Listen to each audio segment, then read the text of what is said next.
मी स्वतः मला जाहिरात अजिबात आवडत नाही आणि मला सार्काझमच आवडतो पूर्ण आयुष्यामध्ये. सोशल मीडियावरती नवीन ट्राय केलं पाहिजे, कंटिन्यू नवीन. तुम्ही एक फॉर्मॅट घेऊन टिकूच शकत नाही. पण एकदा सहज एक रील शूट केली त्या आयफोन 13 वरती, ती व्हायरल झाली, मग कळलं की नाही आयफोनची रील व्हायरल होते. अजून आता असं झालं की पहिलं कॉन्टेंट क्रिएशन म्हणजे तुम्ही स्लो मोशन मध्ये चाललं तरी पण व्ह्यूज यायचे. आता कोण नाही बघत, आता स्वाईप अप करतात. आता लोकांना प्युअर कॉन्टेंट पाहिजे, प्युअर डोपामिन पाहिजे.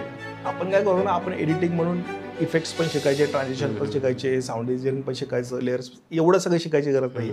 बेसिक तुम्हाला हे कळलं ना की एक स्टोरी सांगायला कुठं कट मारला पाहिजे, बस तेवढं गरजेचं आहे. सो जेव्हा तुम्ही ग्रो करता ना आणि एका भाषेत करता, एका प्रांतात करताना, तुम्हाला माणूस म्हणून थोडंसं ब्रँडसोबत कनेक्ट राहायला लागतं की अरे यांची गरज आहे, यांना आता आपण मदत केली पाहिजे, आपल्याकडे 2 कस्टमर गेले तर जास्त फायदा. त्यामुळे हे अमाऊंटमध्ये खूप मोठा फरक आहे. तर ते म्हटलं 2000 रुपये मिळतील. मी म्हटलं ओके. मग आम्ही गेलो, शूट केलं, परत आलो. तर ते म्हटले की आमचं कमिशन आहे. म्हटलं ठीक आहे, 2000 मध्ये काय 500 रुपये वगैरे कमिशन घेतलं. त्यांनी 1500 कमिशन घेतलं. अच्छा. आणि 500 रुपये आम्हाला मिळाले. त्या 500 मध्ये आमचं पेट्रोल पण नाही निघालं. एक तर सोशल इंस्टाग्रामचं मेन इश्यू काय ना, इंस्टाग्राम ग्लॅमर, अश्लीलता, डबल मिनिंग जोक याच्यावरती खूप जास्त भरलेलं आहे. फक्त बायकोनंतर एकच गोष्ट म्हटली की आपला व्हिडिओ पाहून एक जरी 8-10 वर्षाच्या पोरानं ते बिअर पिलं नाही म्हटलं, त्याचं अख्खं आयुष्य खराब होईल. त्या दिवशीपासून आम्ही डिसाईड केलं की आम्ही कोणतंच असं प्रोडक्ट प्रमोट करणार नाही की ज्यांना लहान मुलं बिघडतील. म्हणून कधीही आम्ही गॅमलिंग केलेलं नाही आहेत, कॅश ॲप केलेलं नाही आहेत, बिअरचे प्रोडक्ट नाही केले. वाईन शॉपचे 2 चांगला ऑर्डर आलेला, खरंच चांगला होता ऑर्डर, त्याही आम्ही प्रमोट नाही केला. बार नाही प्रमोट केले. ते बिचाराच्या घरात खायला नाहीये किंवा त्याचे वडील आजारी आहेत आणि तो गेमिंग ॲप प्रमोट करतोय, तो त्याच्या जागी बरोबर आहे. आपल्याला जर चुकीचा का आता त्याला 5 लाख मिळाले. मग असं मला काय वाटतं, मी जर अमेरिकेत जातो ना तर मी तिथलं कल्चर पाहतो ना, मी पुण्यात आलो, मी पुण्यातलं पाहायला पाहिजे. मी मुंबईत गेलो, मी मुंबईच्या हिशोबाने वागलं पाहिजे. मी जर पुण्यातून इथलं बसमध्ये थुकतोय, ठीक आहे माझं गाव नाहीये पुणे, मी तिथं कामावर आलो, मग मी चुकतोय. एकदा कॉम्प्रोमाइज केलं तर प्रत्येक जण तेच म्हणणार. आता मी सगळ्या मोठ्या ब्रँडसोबत काम करतोय. मी ओप्पो सोबत करतोय, सॅमसंग सोबत करतोय, IMP सोबत करतोय, इंटरनॅशनल ब्रँड सोबत करतोय, दुबईच्या एका, पण कुठंच मराठी कॉम्प्रोमाइज नाही. नमस्कार, मी जीवन आघाव तुम्हा सगळ्यांचं पुन्हा एकदा स्वागत करतो आपल्या कार्यक्रमामध्ये जीवन सफर विथ जीवन आघाव या आपल्या पॉडकास्ट सिरीजमध्ये. कुठेही समजा जर हॉटेलमध्ये म्हणा जेवायला जायचं असेल आपल्याला, तर चमचमीत पदार्थ खायला आपल्याला नेहमीच आवडतात. पण नेहमी जर समजा आपण हॉटेलमध्ये जात राहिलो तर पदार्थ तर पोटात जातील, पण खिशातला पैसा जो आहे तो कधी सुळकून निसटून जाईल हे आपल्या लक्षात येत नाही. त्यामुळे प्रत्येकजण तेवढं म्हणजे नेहमी दररोज बाहेरचं खाणं अफोर्ड करू शकेलच असं नाही आहे. त्यामुळे बरेच जण इच्छा मारत असतात. पण समजा आपण हॉटेलमध्ये जेवायला चाललो, चमचमीत पदार्थ जे खायचं ते खायचं, आणि त्याच्यासाठी हॉटेलवालेच तुम्हाला इन्व्हाइट करतायत की या आमच्या हॉटेलमध्ये जेवण करा आणि वर तेच तुम्हाला पैसे देत आहेत. असं जर असेल तर याच्यापेक्षा वेगळा आनंद म्हणजे दुसरा काही असेल असं मला तरी वाटत नाही. तर आज आपल्यासोबत एक असा माणूस आहे की ज्याने फूड ब्लॉगिंगला एक वेगळंच वलय प्राप्त करून दिलेलं आहे. आणि फूड ब्लॉगिंगच नाही तर इतर गोष्टींची सुद्धा इंटरेस्ट, आपण जे म्हणतो रील त्या टाईपच्या ज्या आहेत इंस्टाग्रामवरती, एक त्यांची स्टोरी टेलिंग जी आहे ती वेगळी आहे, व्हॉइस ओव्हर, आणि एकंदरीतच जे शब्द ते वापरतात त्यामुळे ती जी रील आहे ती आणखीन जास्त एंटरटेनिंग होते आणि लोक जास्त एंगेज होतात. तर असे इंस्टाग्रामवरचे प्रसिद्ध food blogger, digital creator, spicy kick अर्थात मनोज शिंगुस्ते दादा आज आपल्यासोबत उपस्थित आहेत. दादा स्वागत आहे. नमस्कार. काय जेवण केलं सकाळी? आज दोडका. म्हणजे घरीच केलं? आज घरीच. बऱ्याचदा आता फूड ब्लॉगर म्हटल्यावर लोकांचं असं वाटतं लोकांना की हे बाहेरच जाऊन असतील खात. तर तुमचं नेमकं कितीदा बाहेर होतं आठवड्यातून आणि कितीदा तुम्ही घरी जेवता? आम्ही सुरुवात केली ना एकदम सुरुवातीला, तेव्हा असं तुटून पडायचो. अच्छा. की असं मेनू कार्ड यायचं समोर आणि हॉटेलवाला विचारायचे सर तुमच्यासाठी का ऑर्डर करायचं का. आम्ही फक्त इकडची बाजू बघायचो. अच्छा. म्हणजे कधीच नाही खाल्लं ते ऑर्डर करून बघायचं. कारण आपण हॉटेलला गेलो ना आपला एक पॅटर्न ठरलेला असतो की पनीरचं स्टार्टर घ्यायचं, चिकनचं घ्यायचं, हे एवढंच मागवायचं. आपण बाकी मेनू कधीच बघत नाही. आम्ही बाकी सगळे बघितले पहिल्या 6 महिन्यात. अच्छा अच्छा अच्छा. सो पहिल्यांदा सगळं खाल्लं 6 महिन्यात. 6 महिन्यानंतर असं व्हायला लागलं की आता बस झालं. मग आता अशी अवस्था आहे की आम्ही फक्त शूट पुरतच तेवढं 10 मिनिटं खातो, बस तेवढंच. अच्छा. म्हणजे खाऊन थकले आता कंटाळा आलाय. आता कंटाळा आलाय. अच्छा अच्छा अच्छा. स्पायसी किक या आपल्या पेजची सुरुवात तुम्ही कधी होती केलेली? 2024च्या सुरुवातीला म्हणजे 23च्या डिसेंबरच्या आसपास. अच्छा. हा, म्हणजे एक दीड एक वर्ष असेल झालं 1-1.5 समजा. वर्ष. मग 1-1.5 वर्षात म्हणजे त्या मानाने जर आपण बघितलं तर लोकांना 5-5, 6-6 वर्ष लागतात तेवढे फॉलोअर्स आणि तेवढा रीच तयार करण्यासाठी. तो तुम्ही 1.5च वर्षात केलाय.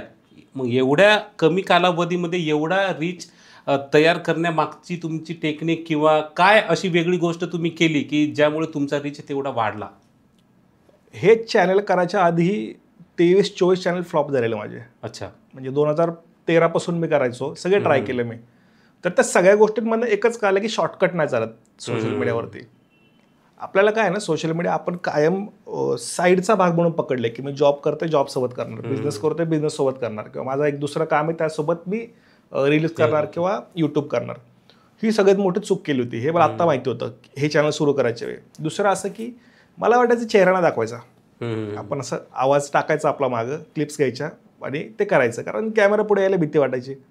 परत नंतर असं झालं की कॅमेराच्या पुढे येऊ पण इन्व्हेस्टमेंट नाही करायची, की आपल्याकडे जे आहे त्यानेच किंवा 500 रुपयाचा माईक घेऊन करू, 100चा घेऊ, हे या सगळ्यात भरपूर वेळ घालवला आणि 10 वर्ष जवळपास याच गोष्टींमध्ये घालवली की सोशल मीडियाला सिरियसली नाही घेतलं. आणि जेव्हा आम्ही हे सुरू केलं तेव्हा एक गोष्ट माहिती होती की शॉर्टकट नाही आहे. त्यामुळे 2-2 तास बसून स्क्रिप्ट लिहिणं, व्हॉइस ओव्हर लिहिणं, किंवा नंतर असं झालं की मी स्वतः, मला जाहिरात अजिबात आवडत नाही. मला युट्यूबला जाहिरात आली की डोकं दुखतं. मी प्रीमियम सबस्क्रिप्शन घेतलंय तेवढ्यासाठी फक्त. आणि म्हटलं मग आपण पण ब्लॉगिंग करतो की आपण पण फूड दाखवतो, आपण पण जाहिरातच करायची, मग त्याला कायचा अर्थ उरत नाही. मग मी ठरवलं की एक असा पॅटर्न तयार करायचा, तो पॅटर्नच टाइमपास वाटला पाहिजे, तोच कॉमेडी वाटला पाहिजे, तोच ह्युमरस वाटला पाहिजे, आणि मग त्यात आपण जाहिरात टाकू जर आपल्याला 2 पैसे मिळणार असतील तर. मग अशी त्याची सुरुवात झाली. आणि मला सार्काझमच आवडतो पूर्ण आयुष्यामध्ये.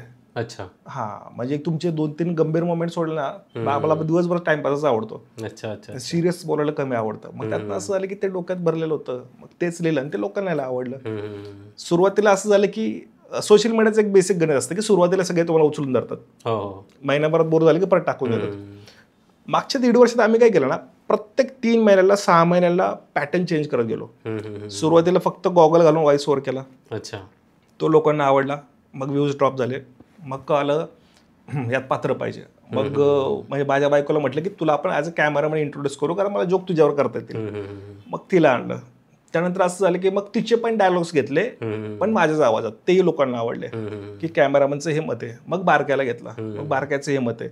मग एक आजी असते, आजीचं आपल्या डोक्यात कायम एक हे असतं की आजी म्हणजे म्हातारी बाई, तिला काय कळत नाही. सो आपण ती जेनझी आजी आणली की तिला सगळं कळतं, तिला इंस्टाग्रामही माहिती, तिला सोशल मीडिया माहिती, मग तेही लोकांना आवडलं. सो दर 6 महिन्याला 3 महिन्याला आम्ही काही ना काही चेंजेस करत गेलो. सो आता लिटरली मागच्या 2 महिन्यांपासून आम्ही अजून नवीन ट्राय करतोय. सो सोशल मीडियावरती नवीन ट्राय केलं पाहिजे, कंटिन्यू नवीन. तुम्ही एक फॉर्मॅट घेऊन टिकूच शकत नाही. अच्छा. एक्सेप्शन काय असतं की जो तुम्ही खूप मोठे सिंगर आहे किंवा तुम्ही ग्लॅमर सेक्टरमध्ये काम करताय किंवा तुम्हाला फॉलो करणारा दुसऱ्या बाबतीतला वर्ग आहे, जसं काही ना युट्यूबवरती फॉलो करतात, मग त्यांना इंस्टाग्रामवरती फॉलोअर मिळतात. काही जण चांगले सिंगर असतात त्यांना फॉलो करतात किंवा नेते लोकांना फॉलो करतात, त्यांना गरज नाही पडत. पण बिईंग क्रिएटर नवीन केलं पाहिजे. सो ते केलं मागच्या 1-1.5 वर्षात, त्यामुळे कदाचित पटपट फॉलोअर वाढले असतील. पहिले 10,000 फॉलोअर वाढण्यासाठी किंवा रीच होण्यासाठी तुम्हाला किती वेळ लागला? 18 दिवस. 18 दिवसात 10,000 झाले तुमचे? हा, इंस्टाग्रामला. आणि युट्यूबला 3-4 दिवसातच झाले. अच्छा. युट्यूबला काय झालं, आम्ही एक रील जी इंस्टाला टाकली ना, तिला चांगला रीच आला आणि म्हटलं चला बाई युट्यूबला टाकून ठेवू, म्हणजे ना आपलं असतं की इकडनं इंस्टाग्राम उडालं तर युट्यूबवर डाउनलोड करता येईल भविष्यात. So as a Google drive आम्ही तिकडे टाकलं होतं आणि तीच रील डायरेक्ट मिलियनमध्ये गेली. दुसरी पण गेली, तिसरी गेली, तिसरी जी गेली ती डायरेक्ट 10 मिलियन गेली. 1 कोटी व्ह्यूज झाले 3 दिवसांमध्ये. सो युट्यूबला लगेच झालं 10,000, पण इंस्टाला थोडासा वेळ गेला. पण ते 10,000 फॉलोवर मोजणं, म्हणजे आपण म्हणतो आम्ही फॉलोवर मोजले, ते तेव्हाच मोजले, 10,000 नंतर नाही मोजले, कारण मला ते के पाहिजे होतं. ते पहिलं त्यांच्या पुढे के येतं ना, सो ते पाहिजे होतं. सो महिन्याभरात दोन्हीकडे झाले असतील. अच्छा. मग पहिल्यापासूनच म्हणजे तुमचं शूटिंग नेमकं तुम्ही फोनवरती करता की कॅमेरा आहे, म्हणजे स्टार्टिंग? सुरुवातीला आयफोन 13 केलं, बेसिकवाला होता. तो फ्लिपकार्टच्या सेलमध्ये घेतलेला EMI वरती. कारण आयफोन गेले म्हणजे पहिल्यांदा आपल्याला असं वाटायचं की आयफोन घेणारे लोक येडे असतात. आपल्या डोक्यात परसेप्शन असतं की ज्यांना कळत नाही ते लोक आयफोन घेतात. तर माझ्या डोक्यात तेच होतं. पण फ्लिपकार्टचा एक सेल लागलेला, तर रात्री 12 वाजता ना लकी ड्रॉ निघतो, त्यात तुम्ही क्लिक करा पटकन मिळेल. सो ते झालं, घेतला फोन आणि 6 महिने त्याला असंच, मी अँड्रॉइड आणि आयफोन दोन्ही वापरायचो. की चला यातलं आपल्याला कळत नाही तर आपण हे वापरू. पण एकदा सहज एक रील शूट केली त्या iPhone 13 वरती, ती व्हायरल झाली, मग कळालं की नाही आयफोनची रील व्हायरल होते.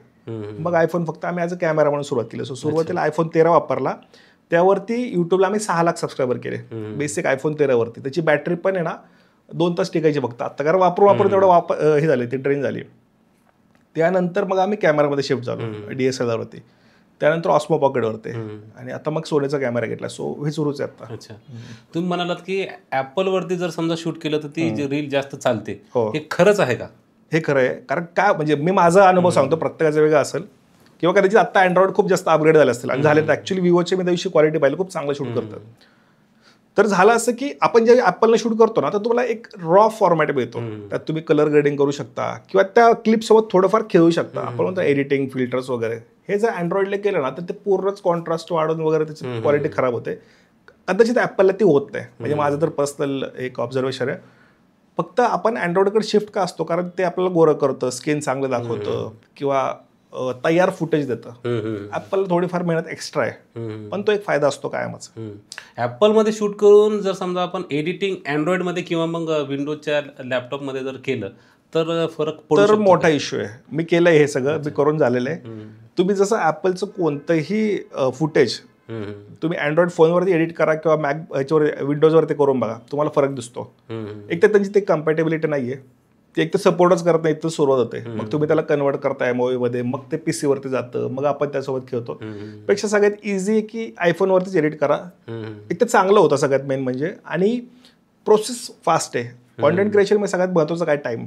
तुम्हाला पटकन शूट करायचं, पटकन एडिट करायचंय, परत क्लायंट तुम्हाला काहीतरी सांगणार, परत ते एडिट करायचंय.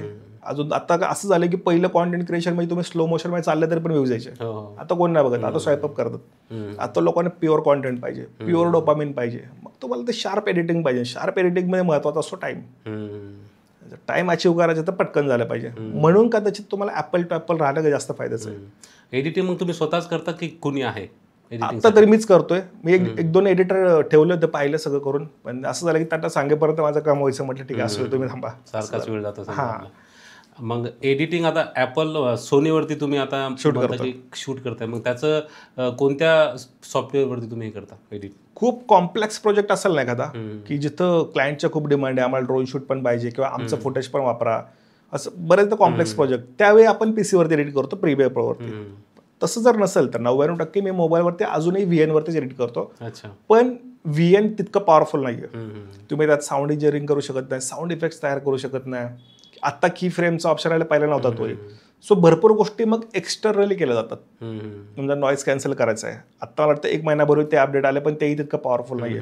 तर मग नॉईज कॅन्सल करायला तुम्ही ॲडोबचं जे ऑडिशन आहे ते आम्ही बाहेरनं वापरतो, किंवा AIचे टूल्स. म्हणजे सगळं क्रिस्प फुटेज तयार करून मग VN मध्ये फक्त जोडायला येतं बस.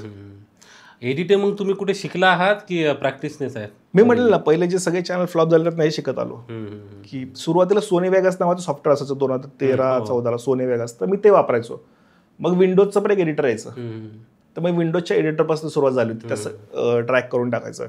मग मला कळालं की प्रीमियर प्रो नावाचं सॉफ्टवेअर असतं. तेव्हाचं व्हर्जन खूप वेगळं होतं, पण प्रॉब्लेम काय व्हायचा, मला तेव्हा एवढं माहिती नव्हतं की ते i3 वरती चालत नाही, त्यासाठी एक वेगळं कॉम्प्युटर घ्यायला लागतं, हे नव्हतं माहिती. तर आम्ही त्यावरतीच चालवायचो, पण ते खूप स्लो चालायचं, हे व्हायचं. मग त्यातून थोडासा मूड कमी होत गेला आणि फोनकडे शिफ्ट झालो. मग फोनमधनं जास्त शिकायला मिळालं रादर दॅन प्रीमियर प्रो.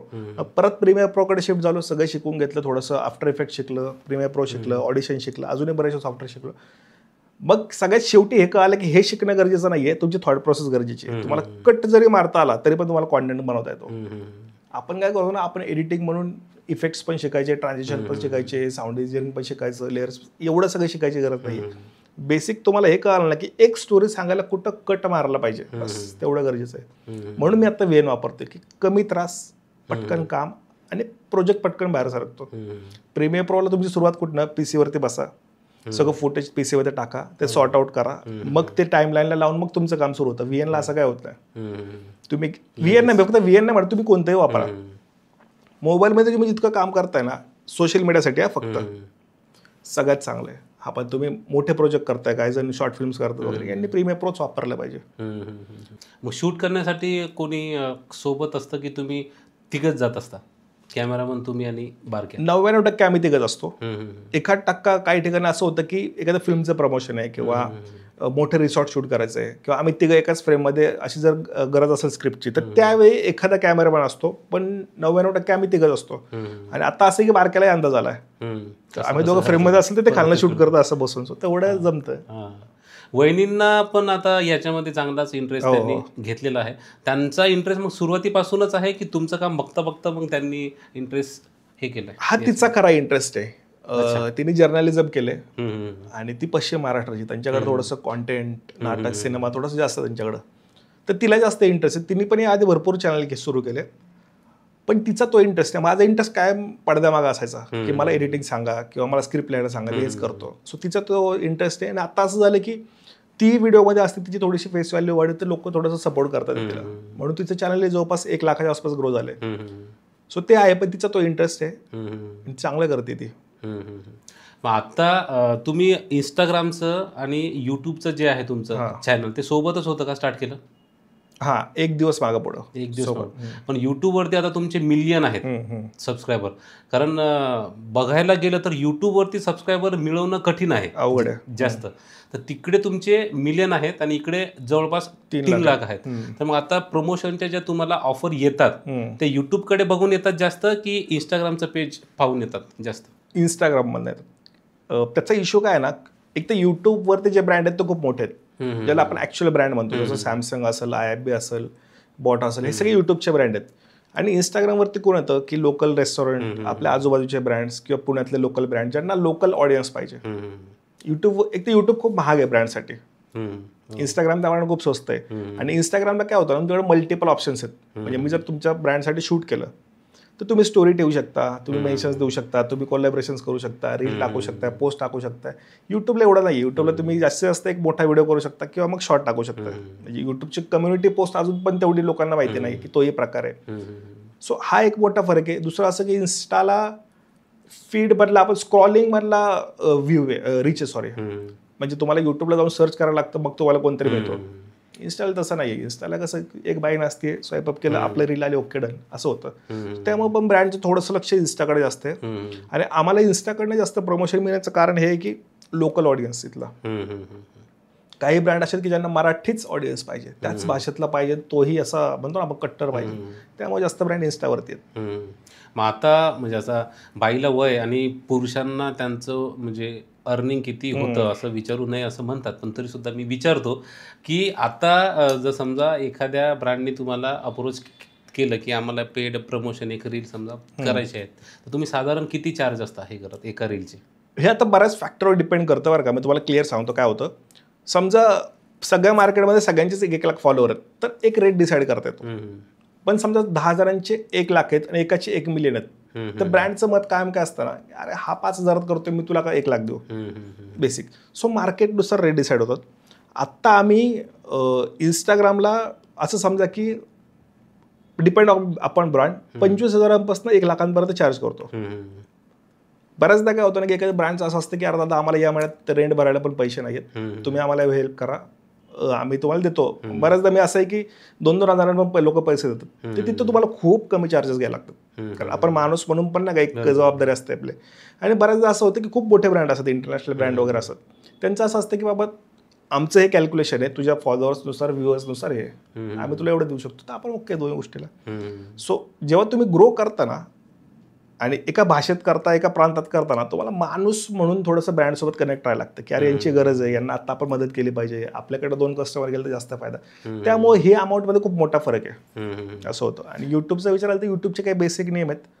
म्हणजे उदाहरण जर सांगायचं तर तुम्ही टायअप करू शकता की बाबा 1,000 व्ह्यूज आले तर तुम्हाला 500 रुपये दे, 100 रुपये दे किंवा 200 रुपये दे, तर ते व्ह्यूजवरती एक कॅल्क्युलेशन असतं.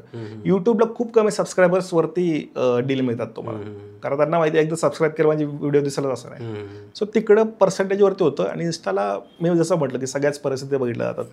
कधी कधी तुम्हाला एवढे चांगले पैसे मिळतात की तुम्हाला वाटतं की अरे हा भारी आहे, आणि कधी कधी एवढे कमी मिळतात की तुम्हाला वाटतं अरे पेट्रोल पण आपल्या खिशातनं जाईल. सो हा एक मोठा फरक आहे.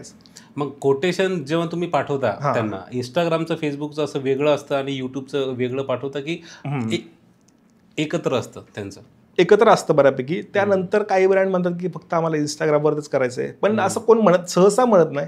आतापर्यंत एकही असं म्हटलेलं नाही की आम्हाला इंस्टाग्रामच करायचं. 1-2 फक्त केसेस होत्या, सगळ्यांची इच्छा असते की तू सगळीकडे टाक, फेसबुकलाही टाक, तिकडे चांगला ऑडियन्स आहे, इन्स्टाला टाक आणि युट्यूबला टाक. यातनं काय होतं ना, समजा इन्स्टाला रील फ्लॉप गेली, आता अल्गोरिदम इश्यूज आहेत. इन्स्टाचा एक तर सगळ्यात मोठा प्रॉब्लेम काय की मार्केटवरती इंस्टाग्राम चालतं. म्हणजे इलेक्शन जर लागले असतील तर इलेक्शनच्याच रील दिसतात, एखादी मोठी घटना घडली त्याच्याच रील दिसतात, एखाद्या सेलिब्रिटीचं काय झालं तर त्याच्याच रील दिसतात. त्यात तुमची रील कुठंच येत नाही. सगळ्यात मोठं चॅलेंज हे आहे. मग त्यांचं काय मत असतं की तू फेसबुकला टाक, इन्स्टाला टाक, युट्यूबला टाक, जिकडं व्हायरल झालं तिकडे जाईल, पण रिच पाहिजे. मग याचा आपल्याला फायदा असा होतो की उद्या रिच कमी आला तर ब्रँड असं म्हणतं का रिच कमी आला आम्ही पैसे देणार नाही, तर ते बॅलन्स होऊन जातं. आता तुम्ही म्हणालात की 25,000 ते 1,00,000 पर्यंत तुम्ही समजा चार्ज करता. पहिल्यांदा जेव्हा तुम्ही घेतले होते पैसे, म्हणजे पहिली रील जी पेड होती तिच्यासाठी किती होते चार्ज केले तुम्ही? झालं असं की पहिली रील केली त्यात एक मोठा इश्यू झालेला. एका ब्रँडने आम्हाला अप्रोच केला, PR कंपनीने अप्रोच केला की एका ब्रँडसाठी शूट करायचं साताऱ्यामध्ये. आम्ही म्हटलं ठीक आहे साताऱ्यात जाऊयात. तर ते म्हटलं 2,000 रुपये मिळतील. मी म्हटलं ओके. मग आम्ही गेलो, शूट केलं, परत आलो. तर ते म्हटले की आमचं कमिशन आहे. म्हटलं ठीक आहे 2,000 बंद काय 500 रुपये वगैरे कमिशन घेतलं. त्यांनी 1,500 कमिशन घेतलं. अच्छा. आणि 500 रुपये आम्हाला मिळाले. तर 500 मध्ये आमचं पेट्रोल पण नाही निघालं. सो पहिली डील अशी होती. पण त्या दिवशी एकदा आम्हाला म्हणजे मला ना बायकोला कळालं की खाऊन पिऊन पण पैसे मिळतात. सो तो दिवस होता तो. आणि तेव्हा मग काय आम्ही शूट केलं, घरी आलो, पोस्ट टाकली, 7 लाख व्ह्यूज आलते आणि त्याचे 500 रुपये आम्हाला मिळाले होते. सो ही सुरुवातीची डील होती. नंतर आत्ता मी तुम्हाला चार्जेस जे सांगितलं ते आत्ता वाढवलं होतं आम्ही मागच्या काही दिवसांमध्ये, कारण हेवी इन्व्हेस्टमेंट आहे. तुमचे ड्रोन असतात, कॅमेरा असतात, तुमचा टाइम असतो, सगळंच इन्क्लूड होतं त्यामध्ये. बरोबर. आणि आता यूट्यूबवर जर आपण पाहिलं तर तुमचे शॉर्टच आहेत व्हिडिओ. त्याच्यावर जर आता समजा तुम्ही फुल लेंथचे जर व्हिडिओ टाकले तर त्याचा पण एक वेगळा रिव्हेन्यू जनरेट होऊ शकतो. मग तुम्ही फुल लेंथचे व्हिडिओ युट्यूबसाठी का नाही तयार करत? फॉर्मॅट आणि त्याचा एक फॉर्म्युला असतो कोणत्याही कॉन्टेंटचा. जसं शॉर्टचा एक, आता आपण व्हर्टिकल ड्रामा आता ऐकतो आजकाल ट्रेंडमध्ये. व्हर्टिकल ड्रामा म्हणजे काय की उभ्या वेब सिरीज. तुम्हाला आडवा फॉर्मॅट क्रॅक करण्यासाठी पण फॉर्म्युला लागतो. फक्त मनोज शिंगुस्ते किंवा बारके आहे म्हणून लोक बघणार नाहीत. लोक प्रत्येकाची वेळ महत्वाची आहे. उगाच कोण तुमच्यासाठी 12 मिनिट बघणार नाही व्हिडिओ. मग तुम्हाला तो फॉर्मॅट पहिला तयार करायला लागणार की 12 मिनिटं जो ऑडियन्स मला बघतोय, ज्यांनी फोन आडवा केला, हेडफोन लावले तुमच्यासाठी, त्याला तुम्ही किती व्हॅल्यू देऊ शकता. ती जेव्हा मला वाटेल ना की मी ती क्रॅक केली किंवा मला वाटेल की हां मी आत्ता 12 मिनिटं लोकांना एंटरटेन करू शकतो, त्या दिवशी मोठे व्हिडिओ करेल. शॉर्टचं असं आहे की शॉर्ट सध्या माझं ब्रेड अँड बटर आहे, आपण म्हणतो रोजीरोटी आहे. दुसरं असं की ते मला करायलाच लागणार, त्याकडे त्याशिवाय पर्याय नाही. पण त्यातच अजून एक्सपेरिमेंट करतोय, कारण इतकं पटकन सोशल मीडिया बदलतं ना. आजचा फॉर्मॅट 1 महिना तर चालतच नाही. हे सध्या क्रॅक करायचं काम सुरू आहे. कदाचित पुढच्या काही महिन्यांमध्ये 5-6 महिन्यांमध्ये आम्ही लॉंग व्हिडिओज करू, तो प्लॅन सुरू आहे. पण तेच डोक्यात आहे की आज जर मी एखादा 12 मिनिटांचा व्हिडिओ केला ना आणि 20 वर्षांना बघितला तर आपल्याच लाज वाटायला लोक आपण काय करायचो, की तो तितका पॉवरफुल पाहिजे की 20 वर्षांनी पण आपण स्वतः बघितलं पाहिजे, अरे मस्त होतंय. तो एक फॉर्मॅट आम्ही क्रॅक करतो आता. मग तुमची प्रोसेस नेमकी कशी असते? आता जर समजा एखाद्या हॉटेलचं असेल हे करायचं शूट, आधी जाऊन चेक करता की तिथे डायरेक्ट जाऊन शूट करता आणि त्यानंतर मग जसं फुटेज आहे त्यानुसार मग स्क्रिप्टिंग असतं तुमचं? खूप वेळा असं होतं की म्हणजे बऱ्यापैकी असंच होतं. मला एखादं रेस्टॉरंट डबल शूट करायचं असेल ना तर बऱ्यापैकी आयडिया असते की आपल्याला काय करायचं आहे. पण प्रत्येक वेळा असं होतं की आपण त्यांना विचारतो तुम्हाला प्रमोट काय करायचं आहे. मग ते म्हणतात अरे ही अशी आपली ऑफर आहे किंवा हे एक फूड आहे किंवा आपण हे काहीतरी नवीन लॉन्च केलं आहे किंवा नवीन सुरू झालं आहे. मग आपण आहे ना त्या कन्सेप्टवरती एक स्टोरी लिहितो की आपल्याला ही थाळी जर प्रमोट करायची आहे, मग समजा नॉनव्हेज थाळी आहे, तर मग याच्या संदर्भात एखादा जोक तयार होऊ शकतो का, किंवा याला आपण कसं अजून असं क्रेविंग लोकांना वेळ असं दाखवता येईल, कसं शूट करता येईल, हे सगळं पहिलेच प्लॅन असतं. 1 मिनिटात तुम्हाला सगळं बसवायचं, 1 मिनिटात तुम्हाला त्या जागेचं लोकेशन सांगायचं, त्या जागेबद्दल क्युरिओसिटी तयार करायची, कारण फूडमध्ये खूप ऑप्शन नाही आहेत. चिकन थाळी पूर्ण महाराष्ट्रात एकच आहे. तुम्ही आज चिकन थाळी शूट करताय, उद्या करता, ऑडियन्स का बघाल दोन्ही. सो तुम्हाला तो एक फरक तयार करायचा आहे. तिसरं असं की तुमचे पात्र पण त्यात बसवायचे. एक तर सोशल इंस्टाग्रामचं मेन इश्यू काय नाही, इंस्टाग्राम ग्लॅमर, अश्लीलता, डबल मिनिंग जोक याच्यावरती खूप जास्त भरलेलं आहे. यात तुम्हाला फॅमिली कॉन्टेंट टाकायचं आहे. त्यामुळे पण तुम्हाला असं स्क्रिप्टिंगवरती खूप वेळ जातो आम्हाला.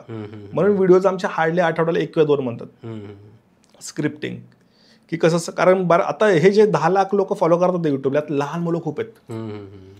मग त्या 8-10 वर्ष पोरांच्या डोक्याच्या हिशोबाने आपल्याला कॉन्टेंट करावं लागतं, की आपल्याकडे एखादा चुकीचे शब्द नको जायला किंवा चुकीची गोष्ट प्रमोट नको व्हायला.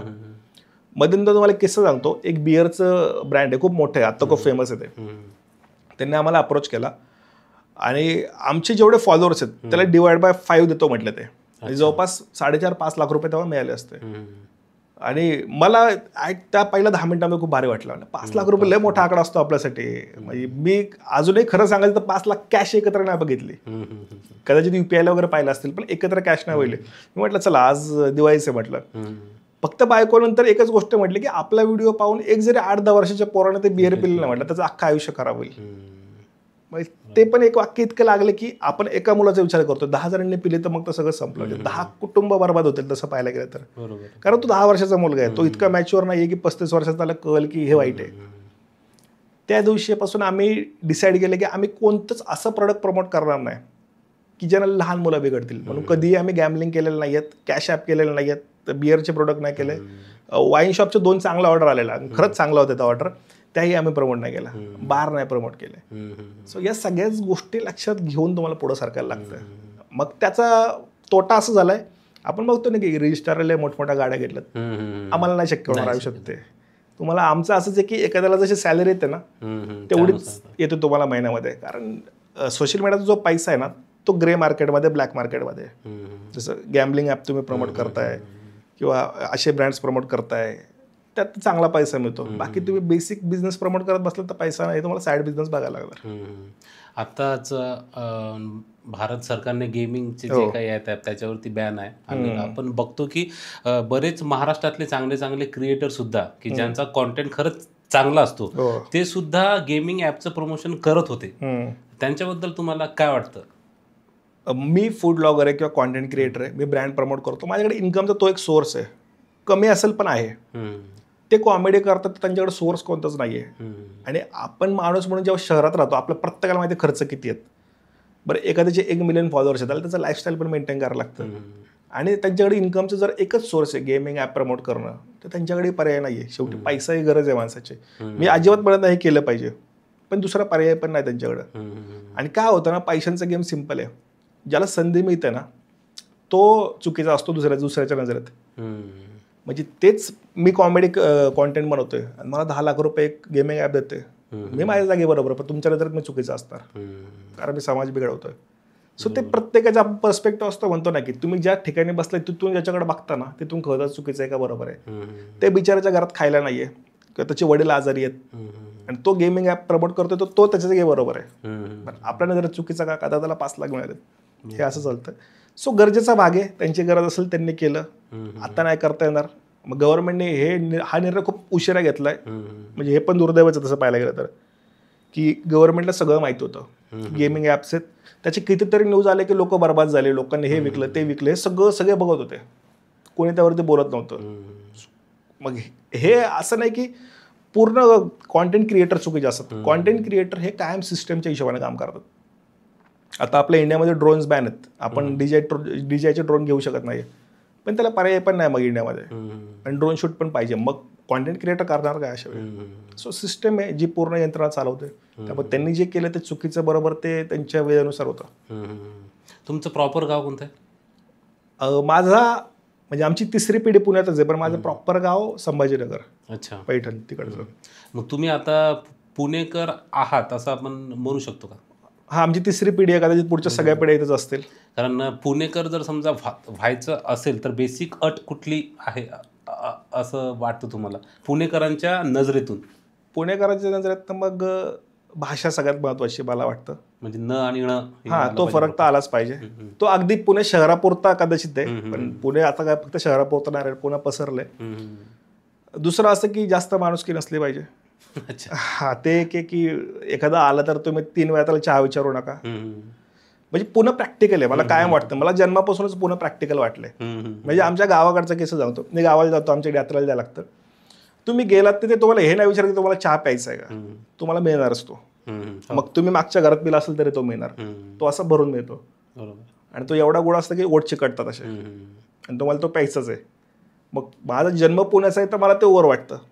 कदाचित पूर्ण महाराष्ट्राचा डे खूप चांगला आहे की अरे हा, तिघांनी पण चहा विचारला. पुणे तसं नाही, पुणे प्रॅक्टिकल आहे की हा बाबा 2 वाजले तू जेवण आला असेल तर परत वाढणार आहेत तुम्हाला. म्हणजे असा गमतीचा भाग आहे, पण पुणे प्रॅक्टिकल आहे. पुण्यात असं आहे की आता गावाला काय असतं ना, आपण एखाद्याला हॉर्न करतोय तर तो मग येऊन स्माइल करून गाडी काढतो. पुण्यात तसं नाहीये. याची चूक आहे तो पण रागाने बघतो तुमच्याकडं की तुला एवढी काय घाई आहे. सो पुणे असं आहे. सो या सगळ्या गोष्टी जमल्या पाहिजेत. आणि आत्ता असं आहे की पुणे म्हणजे मला असं वाटतं की म्हणजे आरटीओ पोलीस असताना फक्त पुण्यातच बदली नसते घेतली. कारण जो गाडीवर चाललाय ना तो पण आरटीओ पोलिसाला म्हणतो तू पहिले हेल्मेट लावले का. ही पुण्यात हिंमत आहे लोकांमध्ये, असं बाहेर नाही होत. बरोबर. सो थोडं विचित्र आहे पुन्हा, पण चांगलं आहे. मला काय माझं आवडत आलंय. मध्यंतरी एक स्टेटमेंट आणि त्यावरती बराच वाद होता. हे झाला की बाहेरच्या विद्यार्थ्यांनी किंवा बाहेरच्या लोकांनी येऊन पुण्यामध्ये घाण केली आहे किंवा जी काय आजकाल ट्रॅफिक वगैरे वाढते ती बाहेरच्या लोकांमुळे जास्त होत आहे. तर याच्यावरती बराच वादविवाद होता. हे झाला. वैयक्तिक तुम्हाला असं काय वाटतं की बाहेरच्या लोकांमुळे खरंच घाण होते का पुणे? असं बाहेरचं आतलं काय नसतं. मग जेव्हा मराठी माणूस एखाद्या मोठ्या फिल्ममध्ये दिसतो आपण तेव्हा मराठी म्हणतो, आपण पुणेकर नाही म्हणत. सो प्रत्येक गोष्ट असते प्रत्येकाच्या गरजेची. लोकांना पोटा पाण्यासाठी लोक इथं आले, पोट भरतात आहे, त्यांची गरज आहे. आता प्रशासनाला कदाचित ते सगळं मॅनेज नाही करता येते. कारण असं नाही की एक माणूस जेव्हा पुण्यात येतो तो 10,000 रुपये कमवतो, तो अख्खे 10,000 घेऊन गावाला जात नाही, सगळा खर्च इथं करतो. सो इथली पण इकॉनॉमी त्यावरती चालते. आणि फक्त बाहेरची लोक म्हणजे महाराष्ट्राच्या बाहेरची, इकडची मराठवाडा विदर्भ इकडची नाही आहेत, पूर्ण भारतातनं लोक आलेली. त्यामुळे ते मॅनेज करणं, ज्यावेळी भारतातनं लोक आली आणि ती लाखांनी नाही आली, मी इथले रिअल इस्टेट ग्रो झालं, इथलं हॉटेलिंग सेक्टर ग्रो झालंय, इथल्या लोकांना अपॉर्च्युनिटीज मिळाल्या, इथले कॉलेज चालतात, ते इथले जे स्थानिक होते, जसं तर आमचं पण घर आहे, तर आम्हाला पण काही भाडे करून मिळाले. सो प्रत्येकाचा फायदा होतोच की. इरिटेट कधी होतो माहिती का आपण, मला 50,000 भाडं मिळतं हे ओके, पण मला 5 मिनिटं ट्रॅफिकला थांबायचा हा प्रॉब्लेम बाहेरच्यांचा मला. किंवा माझ्या कंपनीत 100 लोकांचा स्टाफ बाहेरचा आहे तो ओके, पण मला हॉटेलमध्ये वेटिंगला थांबायला लागतं तो प्रॉब्लेम आहे. सो सगळी माणसंच आहेत. थोडाफार इश्यू मी काय मान्य करतो, असं नाही की अगदीच इथल्या लोकांचं पण म्हणणं चुकीचं आहे. जसं बाहेरचे आलेले पोरण काही नियम पाळत नाहीत जे पाळले पाहिजे. दुसरं असं की जिथं गर्दी नाही केली पाहिजे तिथं पण गर्दी असते.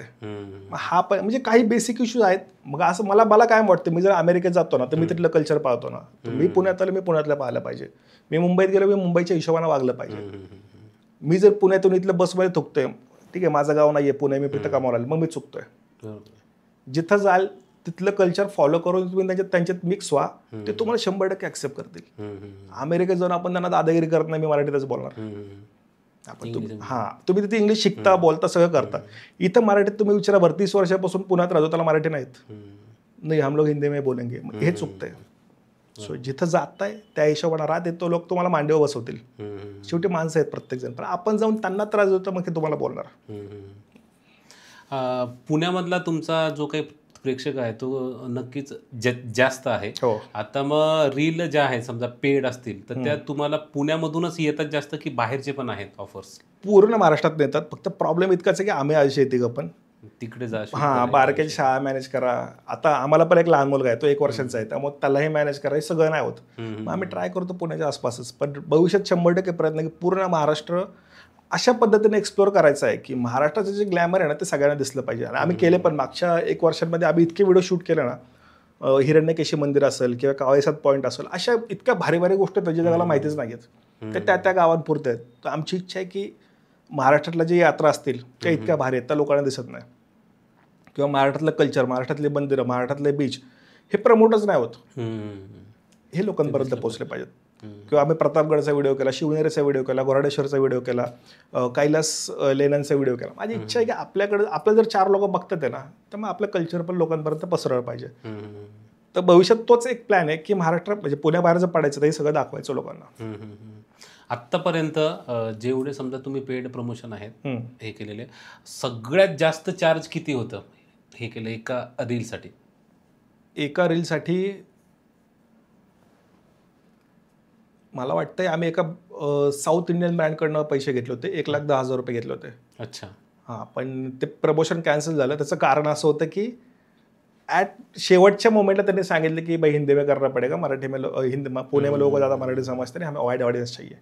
पण तिचं 50,000 रुपये ॲडव्हान्स आलं होतं. अच्छा. सो ते म्हणजे ही सगळ्यात मोठी डील होती आत्तापर्यंतची आमची. म्हणजे फक्त हिंदीमध्ये करायचं आहे म्हणून तुम्ही ते वरचे 50,000 सोडले? हा, म्हणजे तसा मी फायदा ते रील नाही टाकली, पण मला असं वाटलं की एकदा कॉम्प्रोमाइज केलं तर प्रत्येक जण तेच म्हणणार. आता मी सगळ्या मोठ्या ब्रँडसोबत काम करतोय, मी ओप्पो सोबत करतोय, सॅमसंग सोबत करतोय, IFB सोबत करतोय, इंटरनॅशनल ब्रँड सोबत करतोय, दुबईच्या एका. पण कुठंच मराठी कॉम्प्रोमाइज नाही केलं. मला ज्या दिवशी वाटेल ना हिंदीमध्ये कॉन्टेंट करायचं मी नवीन चॅनल सुरू करेल. पण इथं मला लोकांनी मराठीसाठी फॉलो केलं, मराठीतच. म्हणजे मराठीतच. उद्या जर एखादा ब्रँड म्हणला की आम्ही तुम्हाला 5 लाख रुपये देतो पण मराठीतच मी ऑलरेडी 2-3 वेळा पैसे घालवलेले आहेत. अच्छा, की ठीक आहे ना मी मराठीतच करेल आणि मला त्याचं काहीच रिग्रेट नाहीये. ठीक आहे इकडनं मी भाषेसाठी 2 पैसे घालवतो, 4 पैसे येतीलच की, काय हरकत आहे. तुम्ही पैशांच्याच मागे लागून कॉन्टेंट करताय ना, तर मग तुम्ही त्या एका अशा ट्रॅपमध्ये अडकता ना की तुम्ही विचार नाही करत. तुमच्या डोक्यात एकच असतं की किती 20 देतोय ना करू, 5 देतोय करू, 2 देतोय करू, 3 देतोय करू. मग तुम्ही स्वतःला इम्प्रूव्ह कसं करणार? तुमचं पण एक स्टँडर्ड सेट झालं पाहिजे, ती क्वालिटी वाढली पाहिजे. क्वालिटी वाढवायची तर मग तुम्हाला कॉन्टेंटकडे लक्ष दिलं पाहिजे. पैसे येतील आपण जिकडनं यायचे तिकडनं.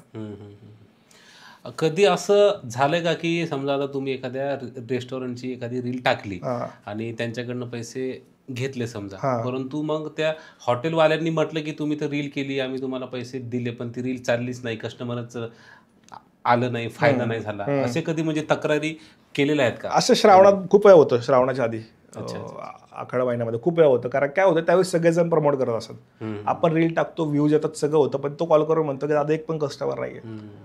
पण इन्फ्लुएन्सर मार्केटिंग हे अवेअरनेससाठी आहे. हे लोकांनी समजूनच घेतलं नाही कधी. जसं मी रिअल इस्टेटमध्ये फ्लॅट विकतोय आणि मी 1 लाख रुपयांचा बोर्ड चौकात लावला, तिथं मी ROI कॅल्क्युलेट नाही करत. तिथं आपण काय म्हणतो, अरे नाही लोकांना कळालं पाहिजे. सो रीलमध्ये पण कळतंय ना 8-10 लाख लोकांना की तुमचं असं रेस्टॉरंट या लोकेशनला आहे. किंवा मग तुम्ही ऑफर अशी ठेवा की लोक तुमच्या दारात येऊन उभं राहतील. इथं कसं माहिती का, ठीक आहे रील करतोय का, एक काम कर 2%, 5%, 10% डिस्काउंट दे. लोक कधी कॅल्क्युलेट करणार की 240च्या पनीर चिंगारीवरती 10% डिस्काउंट, ते कॅल्क्युलेशन करणार का की 24 रुपये माझे वाचणार, मग मी तिथे जाणार. सो मेन इश्यू असतो ज्या आउटलेटमध्ये जी ऑफर प्रमोट केली जाते ती किती लॉजिकल आहे. तुम्ही जर असं म्हणता की बाबा 100 रुपयामध्ये अनलिमिटेड बिर्याणी खा, लोकांना पटल ते लगेच. पण मी जर म्हटलं की बिर्याणी 120 रुपयाची आहे, त्यावर ते 5% टॅक्स लागणार नाहीये, 5% डिस्काउंट तुम्ही माझ्याकडे या, लोक साहेब बरोबर पुढे सरकतील. सो कॉन्टेंटमध्ये एक इश्यू असतो सगळ्यात पहिला. दुसरं असं होतं कम्पॅरिझन. कम्पॅरिझन म्हणजे काय की 249ला एक चिकन थाळी आहे, त्याच्या खाली मी म्हणतो की 590ला किती चिकन घाल. लोकांच्या डोक्यात काय 200 भेटतं ना 290 तिकडे जाऊ, म्हणून ती रील चालत नाही, म्हणून कस्टमर्स येत नाहीत. तिसरं असं की बऱ्याचदा असं होतं की त्या हॉटेलबद्दल भरपूर निगेटिव्ह पसरलेलं असतं. त्यात आपण एखादी पेड रील केली तर नाही लगेच ते कन्वर्ट होणार. सो मार्केटिंग ही कन्सिस्टंट प्रोसेस आहे, त्यावरती कन्सिस्टंट काम झालं पाहिजे. एक कॉन्टेंट क्रिएटर तुमचं पूर्ण आयुष्य नाही बोलू शकत, तुम्हाला ती सिस्टम लावावं लागते की तुम्ही काही बार्टरमध्ये रील करा, काही पेड करा, काही मोठ्या क्रिएटर्सकडनं करा, बाकीचं मार्केटिंग करा, 100% तुम्हाला रिझल्ट येणार आहे. सो हे होतच राहणार आहे आणि त्याला आता म्हणजे आम्ही काय करू शकत नाही, शेवटी अल्गोरिदम माझ्या हातात नाहीये. जर माझ्या अकाउंटला रील पडते, माझी 100% इच्छा ती 4-5 मिलियन गेली पाहिजे. माझी अशी इच्छा नसते की पैसे घेऊन ती फ्लॉप गेली पाहिजे, पण ती चालत नाही. बऱ्याचदा अल्गोरिदम मग सांगितलं तसे ट्रेंडचे इश्यू आहेत. बऱ्याचदा असं होतं की लोकांना ऑफरच नाही पडत. बऱ्याचदा असं होतं की हॉटेलची ती ऑलरेडी इमेजच निगेटिव्ह आहे. अशा भरपूर गोष्टी कन्सिडर होऊन मग ठरतं की किती लोक जातील ते. सो असं झालं 1-2 वेळा. एकदा मी पैसे परत केले त्यांना, मला पण वाईट वाटलं, म्हणजे ठीक आहे तुम्ही मला एवढे पैसे देताय आणि कस्टमर नाही आले. पण बऱ्याचदा असं होतं, म्हणजे मी माझं तरी सांगतोय, मी आत्तापर्यंत 300 ते 350 व्हिडिओ केलेत सगळे मिळून. यातले 60-70% रिपीट आहेत. म्हणजे मी एकाच ब्रँडचे 4-4 व्हिडिओ शूट केलेले आहेत. मग पोलार बिअर असेल, कीर्ती गोल्ड ऑइल असेल, असे भरपूर आहेत. त्यांचे मी रिपीट शूट करतो 3-3, 4-4 वेळा. सो त्यांना रिझल्ट आलेले आहेत. मोठ्या ब्रँडला हे समजतं की अवेअरनेस महत्वाची आहे. आणि कॉन्टेंटचं तुम्हाला एक बेनिफिट सांगतो. समजा मी आज एक व्हिडिओ टाकला ना माझ्या पेजला, तर तो काय बॅनर नाही की मी महिन्याभरात फाडून काढून द्यायला संपला, असं नाही होत. ती रील तिथंच असणार आहे. मी माझं अकाउंट ग्रो होण्यासाठी मेहनत करतोय आणि जर वरची रील लोक पाहतात ती पण पाहणार. सो ती रील आयुष्यभर चालते. सो तुम्ही जर आत्ता मला पैसे देताय तर ते एक 1 टाइम पेमेंट नाहीये. जोपर्यंत माझं अकाउंट आहे तोपर्यंत रील चालणार. ही इतकं बेसिक लॉजिक आहे. तुम्हाला इन्स्टंट रिझल्ट पाहिजे तर असे नाही येणार ते. मग त्यासाठी ऑफर्स चांगल्या पाहिजेत किंवा तुमच्याकडे प्रोडक्टच असं काहीतरी पाहिजे. मध्यंतरी कुनाफाचा ट्रेंड आलता शार्क टँक पाहून, तर कुनाफाच्या हॉटेलला गर्दी झाली होती. बांबू बिर्याणीचा ट्रेंड आलता, बांबू बिर्याणीला गर्दी झाली होती. हॉटेल भाग्यश्री 250 थाळीचं ट्रेंड आलं तर ते लोक पुण्यातल्या पण थाळ्या चालल्या. सो असं होतं ना ते. पण ओव्हरऑल ऑडियन्स, परिस्थिती आणि आपलं रेस्टॉरंट यावरती ठरते किती कस्टमर येणार ते. वैयक्तिक तुमचं कोणतं फेवरेट आहे रेस्टॉरंट नॉनव्हेजसाठी पुण्यामधलं? खूप आहेत. मला शेतकरी वाडा आवडतं. पुढं कुडजेला भवानी वाडा नावाचं एक हॉटेल, ते पण चांगलं आहे. जगदंबाई मला आवडतं, काहींना आवडत नाही पण मला पर्सनली आवडतं. अजून एक सिल्वर कासा द सिल्वर नावाचं तातवडेल आहे, तिथं पण चांगलं मिळतं. सो हे 4-5 फेवरेट आहेत माझे. फेवरेट म्हणजे जिथं मी जातो रिपीटमध्ये. बाकी पण चांगलं आहे जेवण. असं होतं की इन्फ्लुएन्सरला ते चांगलं जेवण मिळतं, त्यामुळे आम्हाला असं म्हणताच येत नाही की जेवण वाईट आहे, कारण ते स्पेशली बनवलेलं असतं. नंतर लोक गेल्यानंतर काय होतं मला असं माहिती नाही, पण लोक आम्हाला नंतर शिव्या घालतात की अरे रोटीच अशी होती, हेच असं होतं. पण आम्हाला बऱ्यापैकी चईकडे जेवण चांगलं मिळतं. हॉटेल भाग्यश्रीला जायचं काय आहे का विचार? जायचं आहे तिकडे, नाही जायचं इथं पण आपले एक ब्रांच वाटते त्याची स्टार्ट झालेली आहे नगर रोडला. गेलो तर मेन ब्रांचला जाईल त्यांच्या, पण एवढं चांगलं चाललंय मग मी जाऊन तिथं काय करणार, मला मोठा प्रश्न पडतो. पण जाणार आहे, भविष्यात आहे प्लॅन. हॉटेल जेव्हा आता तुम्हाला अप्रोच करतात तेव्हा मग ते सगळ्या डील तुम्ही स्वतःच करता हँडल, की मॅनेजर वगैरे तुम्ही ठेवलेला आहे, की सेपरेट एखादा आहे नंबर त्याच्यावरती ते येतात डील आणि नंतर हे खूप मल्टिपल आहे बरं. कसं खरं सांगायचं तर काही अशा कंपनीज आहेत ज्या आमच्यासोबत काम करतात की सर तुम्हाला किती पाहिजे, 500 रुपये पाहिजे ना, ठीक आहे, मग आम्ही 600 रुपये डील करतो, 100 रुपये आमचे. अशाही काही कंपन्या असतात. बऱ्यापैकी जे इथले लोकल ब्रँड्स आहेत ते सगळे थेट माझ्याशी कॉन्टॅक्ट करतात, कारण माझा नंबरच आहे त्यांच्याकडं. जे खूप नवीन आहेत त्यांच्यासाठी आम्ही एक मॅनेजर ठेवला आहे, तो एवढंच काम करतो की त्यांच्याशी बोलणं, त्यांना सगळं समजवणं. म्हणजे 2-3 भाषा तर येतात, हिंदी मराठी इंग्लिशमध्ये तो समजवतो आणि त्यांना कन्व्हिन्स करतो. सो अशा सगळीकडेच त्या डील येत असतात. तुम्ही आतापर्यंत म्हणालात की जवळपास 360च्या आसपास टाकलेले आहेत व्हिडिओ, त्यातला सगळ्यात जास्त फेवरेट कोणता आहे तुमचा? प्रतापगडचा व्हिडिओ आम्ही एक शूट केला होता. तर त्यात अशी एक स्टोरी तयार केलेली आहे ना की जी, म्हणजे आम्ही प्रतापगडला गेलो, पहिलं शूट केलं सगळं व्यवस्थित, व्हिडिओ बनवला, आणि मला असं वाटलं की ही स्टोरी अशी पाहिजे ना की जी, एक तर प्रतापगडचं असं आहे की सगळ्यांना स्टोरी माहिती झालंय काय, त्यात नवीन काय सांगता येईल. सो ती एक जी पोएट्री आहे ना, जी गद्य स्वरूपात आहे, ती मला सगळ्यात जास्त आवडते. की असं झालं, हे झालं, मग ते युद्ध झालं, मग ते झालं, पण हे सगळं आपलं स्टोरी माहिती आहे, पण तिथले इमोशन्स काय. जो एक मावळा आहे, इकडं महाराजांनी अफजल खानला मारलंय, तो इकडच्या एका गनिवाला मारतोय, त्याचे इमोशन्स काय, त्या टाईप ती केली होती, ती मला सगळ्यात जास्त आवडते. अच्छा अच्छा अच्छा अच्छा. इंस्टाग्रामवरती तुमचा वैयक्तिक फेवरेट असलेला क्रिएटर कोणता आहे? म्हणजे फूड ब्लॉगर असेल किंवा मग इतरही असतील? खूप आहे तसे. एक स्पाइसलर नावाचा क्रिएटर आहे हिंदीमध्ये, मला त्याचे व्हिडिओ खूप आवडतात. मला डॅनी पंडितचे व्हिडिओ पण आवडतात, मी पर्सनली बघतो.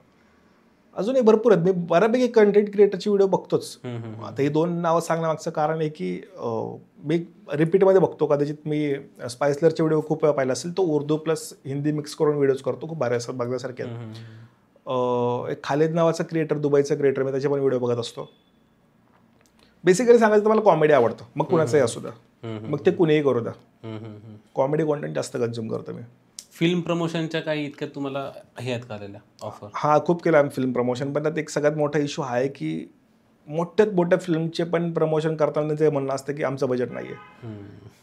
आणि ठीक आहे, मराठीसाठी असं नाही की मला प्रत्येक वेळी पैशांचीच गरज आहे, पण असेही काय अनुभव मी तुम्हाला सांगतो. आता कॅमेऱ्यावरती नाही सांगितलं पाहिजे तरी पण मी बोलतो. एका फिल्मचं प्रमोशन होतं, ते म्हटलं की सर आमचं बजेट नाही आहे, पण मराठी फिल्मसाठी तुम्हाला प्रमोट करायचं आहे, आणि एक अशा अपॉर्च्युनिटी आहे की हे अभिनेते असणार आहेत. म्हणजे ठीक आहे, डन. म्हटलं मी करतो. ते म्हटलं पुण्यातच शूट आहे. म्हटलं डन, मी करतो, काय प्रॉब्लेम नाही, कारण आम्ही ऑलरेडी अशा भरपूर फिल्म केल्या ज्याला मी पैसे घेतलेच नव्हते. मग ती डेट कन्फर्म झाली. तिकडनं एक कॉल आला की सर तुम्ही कोणते कॅमेरा वापरणार आहे, एकदा लिस्ट पाठवा, सरांना चेक करायची.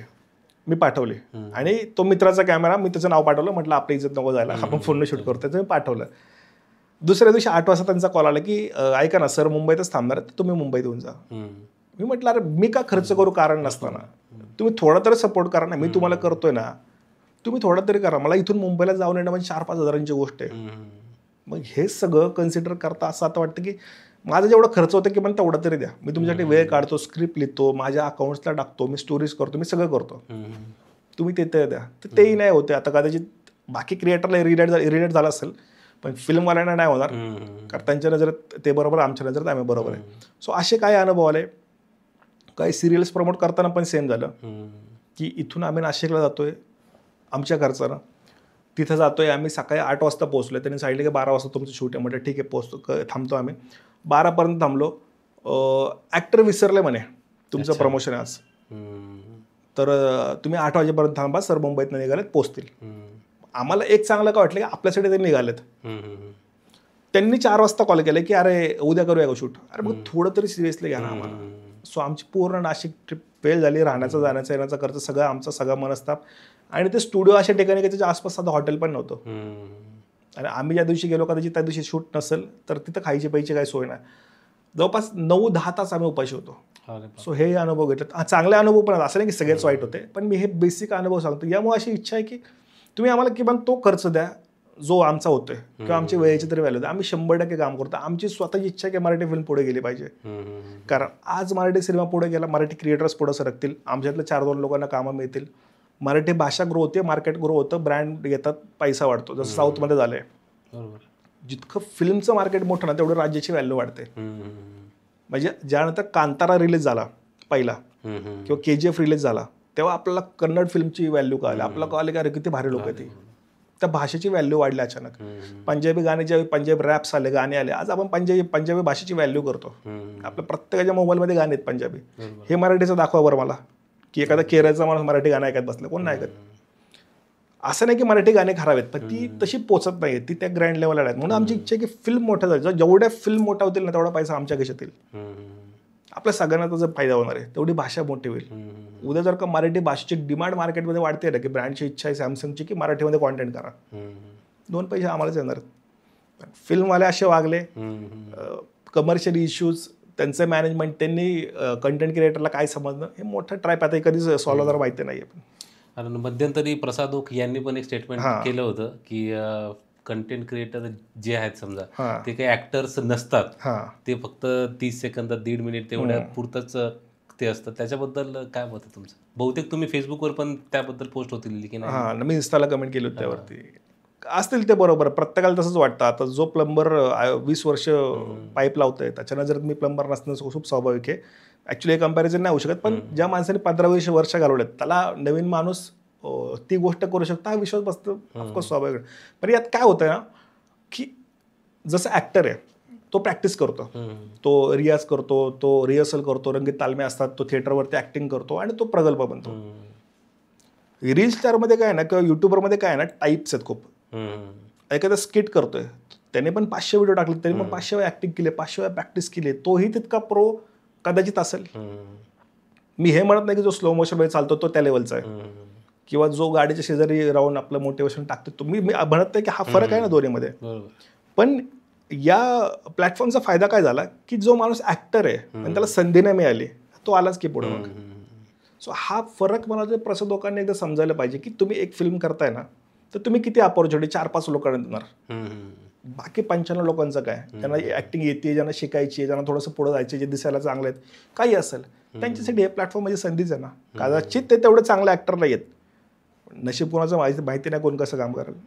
सो बेटर आपण असं म्हणू शकतो की प्रत्येकजण आपापल्या जागी बरोबर आहे. प्रसादोकही बरोबर आहेत आणि युट्यूबर्सही बरोबर आहेत. आणि जेव्हा कमर्शियल गेम येईल त्यावेळी अजून जास्त क्लिअर होईल ते. बरोबर. आता तुम्ही मग फूड ब्लॉगिंगमध्ये तर आहातच, भविष्यात फूड ब्लॉगिंग सोडून इतरही टाईपच्या रील करण्याचा काही विचार आहे का तुमचा? 100%. म्हणजे कॉन्टेंट क्रिएशन आता खूप जास्त जे करोमध्ये वर सरकणार आहे. रिच डाऊन आहेत लोकांचे, अल्गोरिदम इश्यूज आहेत आणि हे AI-मुळे आलेत. ऑफकोर्स ते येणं स्वाभाविकच होतं. पण भविष्यात असं होऊ शकतं की ब्रँड्स जे आहेत ते तुमच्यासोबत टायअपही करतील वर्षभराचे, 2 वर्षाचे, 5 वर्षाचे. दुसरं असं की लोकांनी TV बघणं कमी केलं आहे. मग सिरियल्स असते मीही बघत नाही. OTTची जी भयानक क्रेज आली होती तीही कमी झाली आहे. मात्र लोकांकडे मनोरंजनाचं एकच साध्य आहे ते म्हणजे सोशल मीडिया. लोक फक्त कॉन्टेंट बघतात ते. मग भविष्यात असं होईल की जसं मेटाचा प्लॅन आहे की तुमचे VR सिस्टम्स आणायच्यात किंवा आता 3D गॉगल्स पण आल्यात किंवा गॉगलमध्ये पण सोशल मीडिया आले तर ते खूप वाढणार आहे. मगाशी पण मी म्हटलं की व्हर्टिकल ड्रामा वाढणार आहे, त्यामुळे कॉन्टेंट अजून वाढत जाणार आहे. सो भविष्यात आमचा प्लॅन आहे की स्किट्समध्ये काय करता येईल का, मोठ्या व्हिडिओमध्ये करता येईल का, व्हर्टिकल ड्रामामध्ये करता येईल का, मगाशी मी म्हटलं आपल्या महाराष्ट्राचं कल्चर पोहोचवता येईल का, हे सगळे प्लॅन आहेत. फक्त एक तुम्हाला ते शिकायला लागतं. म्हणजे मला जर स्किट करायचं आहे बारक्यासोबत, बारक्याला शिकवणं, ते स्क्रिप्ट लिहिणं, स्क्रीन प्ले समजून घेणं, ऑडिओ समजून घेणं, नॉईज कॅन्सलेशन समजून घेणं, त्या नॉईजला एनहान्स करणं समजून घेणं, ही सगळी मोठी प्रोसेस आहे. ही शिकून थोडंसं पुढे जायला लागणार आहे. पण भविष्यात प्लॅन आहेत आमचे. तुम्ही जो आता कंटेंट करता, तुम्ही म्हणालात की लोक बोर होतात पटकन, तर मग बदल जो आहे तो कंटिन्युअसली तुम्हाला देत राहावा लागतो. मग या बदलाचा विचार तुम्ही स्वतःच करता की तुमच्या टीम मधले सगळे लोक मिळून त्याबद्दल विचार करतात की असं असं आपण या टाईपने करायला पाहिजेत म्हणून? सध्या तर मी आणि बायकोच आमच्या दोघांचं असतं की हे असं करता येईल, इथं हा कॅमेरा वापरू, ही लेन्स घेऊन बघू किंवा हा डायलॉग नको घ्यायला किंवा ही इम्प्रूव्हमेंट आहे किंवा हा साऊंड इफेक्ट, हे सगळं आमच्या दोघांमध्ये डिस्कशन कंटिन्यू सुरू असतं. पण तरी पण आम्हाला असं वाटतं की आम्ही जे पोटेन्शियल आमच्यामध्ये आहे आम्ही त्याचे 10% पण नाही करत, अजून चांगलं करता येईल. पण काय होतं, ब्रँडच्याही काय कंडिशन्स आहेत, लोकांच्याही कंडिशन्स आहेत, सोशल मीडिया पण त्याच्या अल्गोरिदमनुसार चालतं. मध्यंतरी आम्ही ना एक व्हिडिओ शूट केला होता, एक केकचा व्हिडिओ होता आणि त्यात बारक्या येतो आणि असं चाकू घेऊन येतो आणि ते कट करतो. तर युट्यूबने त्याच्यावरती स्ट्राईक मारला आम्हाला. चाकू होता ते चाकू होता वेपनचं म्हणून, त्यात एक स्ट्राईक बसला आम्हाला. दुसऱ्या एका गाण्याला पण स्ट्राईक बसला आम्हाला. ऍक्च्युली गाण्यांना स्ट्राईक नाही, कॉपीराईट बसलं पाहिजे, पण स्ट्राईक मारला त्यांनी. सो हे सगळे इश्यूज टॅकल करायला लागतात.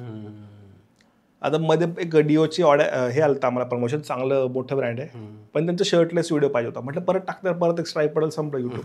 सो हे सगळेच चॅलेंज तुम्हाला डोक्यापुढे ठेवून कॉन्टेंटमध्ये बदल करायला लागतात. मला माहिती नाही की मला रिसॉर्ट प्रमोट करायचं तर मी स्विमिंग पूलमध्ये असा उघडा झोपून मस्त प्रमोट करू शकतो, पण युट्यूबला नाही चालत आहे, इन्स्टाला नाही चालत आहे, संपलं बघ. सो सगळ्या लिमिटेशन्स लक्षात घेऊन, ऑडियन्स लक्षात घेऊन, ऑडियन्सचाच विचार करून तुम्हाला कॉन्टेंट लिहायला लागतं. कॉन्टेंट आपल्यासाठी नाही तर ऑडियन्ससाठी आहे. सो त्यामुळे पण असं आहे की स्लोली सुरू आहे सगळं. तुमची फेस व्हॅल्यू बरीच आता वाढलेली आहे. म्हणजे या 1.5-2 वर्षामध्ये जवळपास प्रत्येकाच्या फीडमध्ये स्पायसी किक असतंच.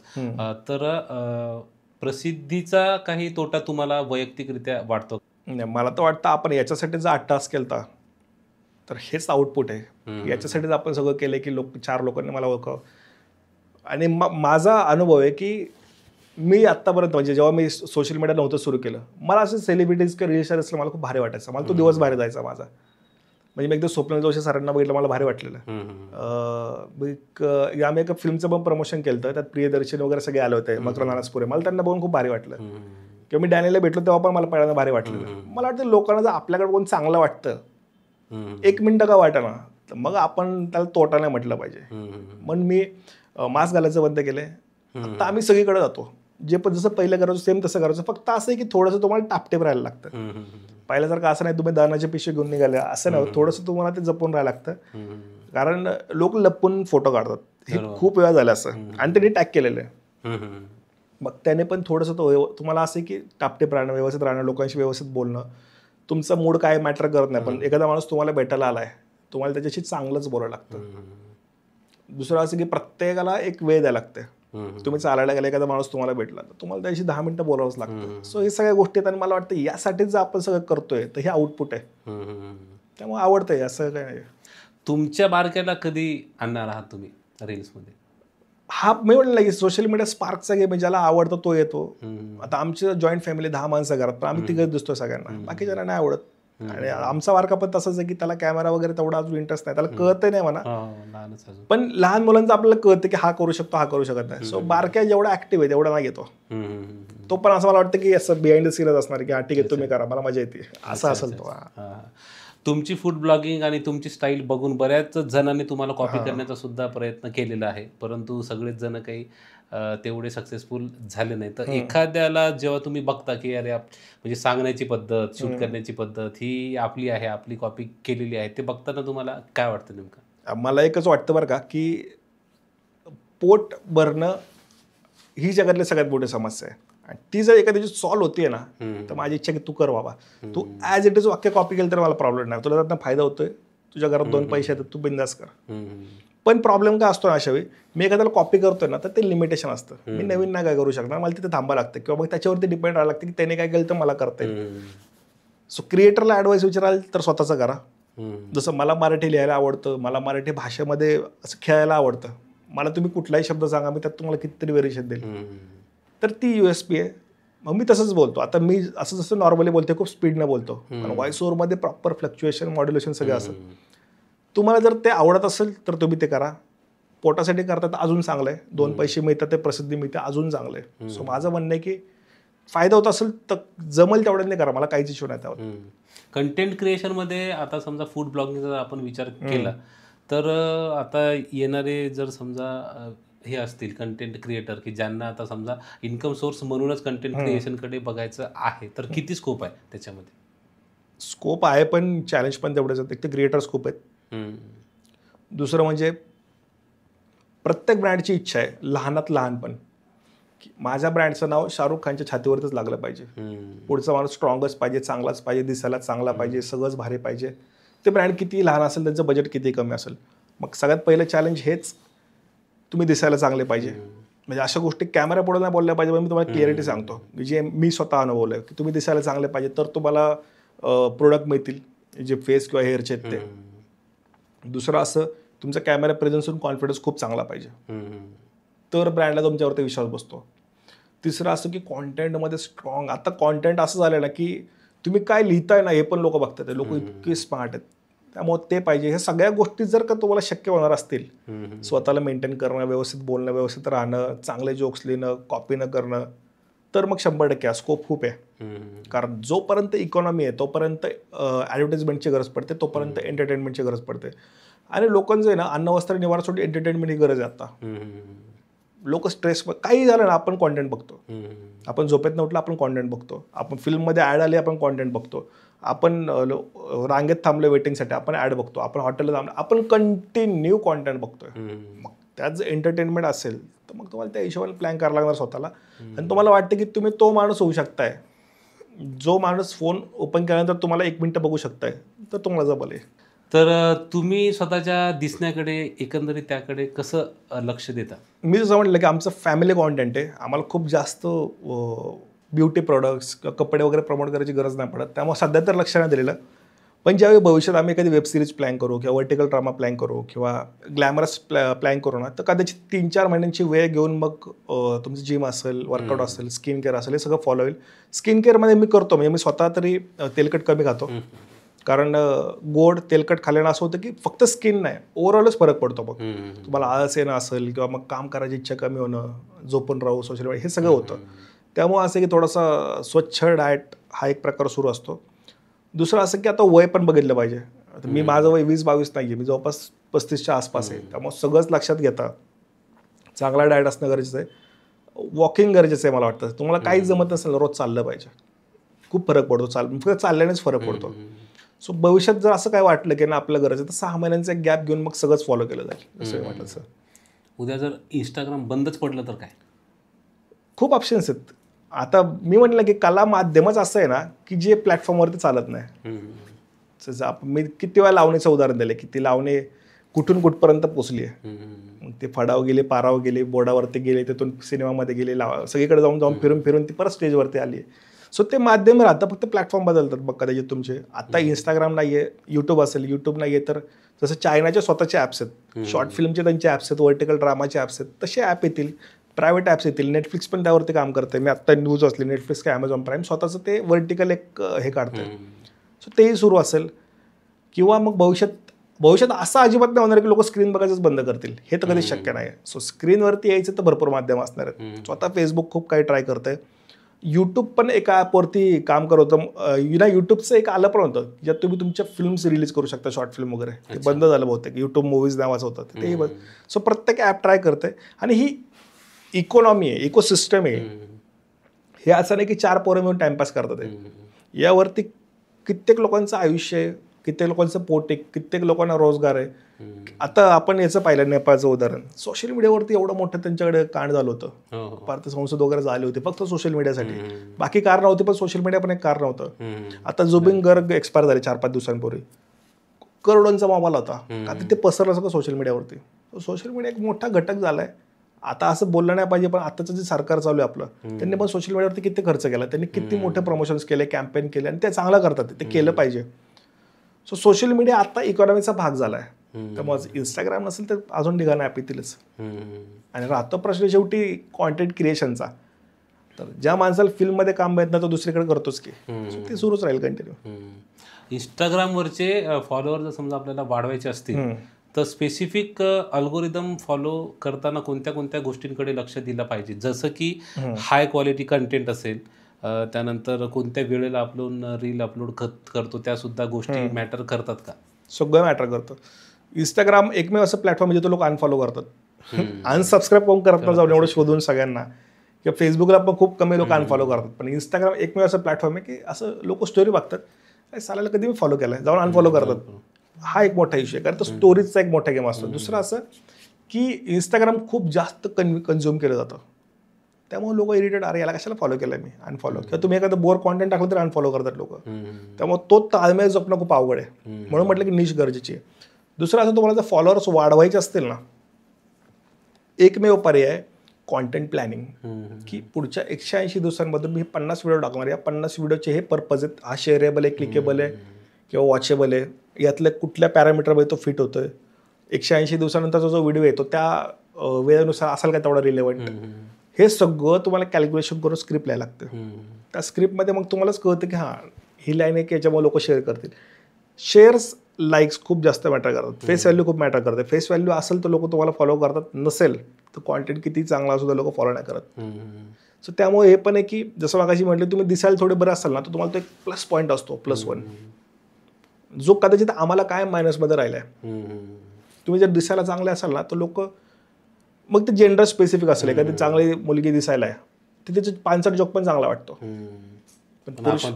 आपण मारलं की लोक ठीक आहे काही जोक, असं होतं ते. मग तो पण एक मोठा फरक असतो. ग्लॅमरनं खूप सारा फरक पडतो. तुम्ही जर ऑडी घेऊन व्हिडिओ शूट करताय तर प्रत्येक स्वप्न असणार ऑडीमध्ये फिरलं पाहिजे, तो तुम्हाला फॉलो करतो. गोल्डमॅन बघा भरपूर फेमस असतात, कारण आपल्याला ते आपण स्वप्नावत आयुष्य जगतात. ते रिसॉर्टचे व्हिडिओ कायम व्हायरल असतात कारण लोकांना ते जगायचं आहे. फॉरेनचे व्हिडिओ कायम व्हायरल कारण त्यांना जगायचं आहे. सो हे लोकांच्या स्वप्नातलं जर तुम्ही जगताय तर लोक तुम्हाला फॉलो करतील. दुसरा ऑप्शन, तुम्ही एक्स्ट्रीमली टॅलेंटेड पाहिजे, तुमचे जोकवर तर लोकांना हसायलाच येतं. किंवा मग काही क्रिएटर असे आहेत ना ज्यांचं डोपामिन रिलीज करायची क्षमता खूप आहे, जसं ते राजेश व्लॉग्स, ट्रकमधनं ते व्हिडिओ करतात. आपण त्यांच्यासोबत जर्नी करतो की मीच थांबलोय जेवायला, आता मीच जेवण बनवणार आहे, माझंच ट्रक आहे, हे तुम्ही त्यांच्यासोबत कंटिन्यू करता. मग असं काहीतरी केलं पाहिजे. हेच मार्ग आहेत. बाकी हे सोडून बाकीचे जे मार्ग आहेत ना, की मी पेड फॉलोअर्स घेतो किंवा मी लोकांना शेअर करायला सांगतो, माझ्या फॅमिली ग्रुपमध्ये टाकतो, याने काहीच होणार नाही आहे.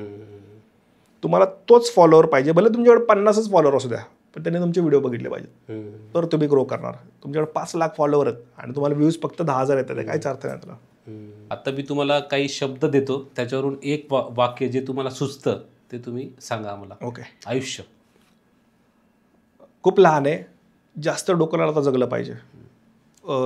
लोक काय म्हणतात किंवा लोकांच्या ज्या व्याख्या आहेत ना त्या सोडल्या पाहिजेत. तुम्हाला काय वाटतं ते जास्त महत्त्वाचं आहे.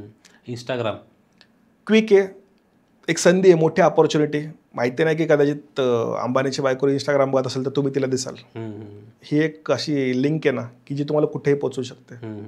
मैत्री 20-25 वयापर्यंत, नंतर गरज असेल तरच उरते. अच्छा. प्रेम प्रेम तुमची बायको असेल तर त्याला अर्थ आहे, नसेल तर कुठलाच अर्थ नाही, ती फक्त सवय आहे. अच्छा. Spicy cake. स्पायसी केक असं समजा की स्वतःचं पोटेन्शियल कळालं आपण काय करू शकतो. जे आयुष्यात स्वतः प्रत्येक गोष्टीला अंडर एस्टिमेट केलं की कॅमेरा आपला सेटल नाही, आपण चांगलं दिसत नाहीये, लोकांना माझा आवाज आवडत नाहीये किंवा मलाच माझा आवाज आवडत नव्हता, ते सगळे भ्रम तुटले त्यातनं. तर एकंदरीत बऱ्यापैकी आपल्या चांगल्या गप्पा इथे झालेल्या आहेत. तुम्हाला हा पॉडकास्ट कसा वाटला हे तुम्ही कमेंट करून नक्की कळवू शकता. आणि तुम्ही इथं आलात, वेळ दिलत, मार्गदर्शन केलं विशेष म्हणजे, आणि ज्या काही गोष्टी आहेत जे इतर लोक सहसा सांगत नाहीत कॅमेऱ्यासमोर, त्यासुद्धा आमच्यासोबत तुम्ही शेअर केल्या, त्याबद्दल धन्यवाद.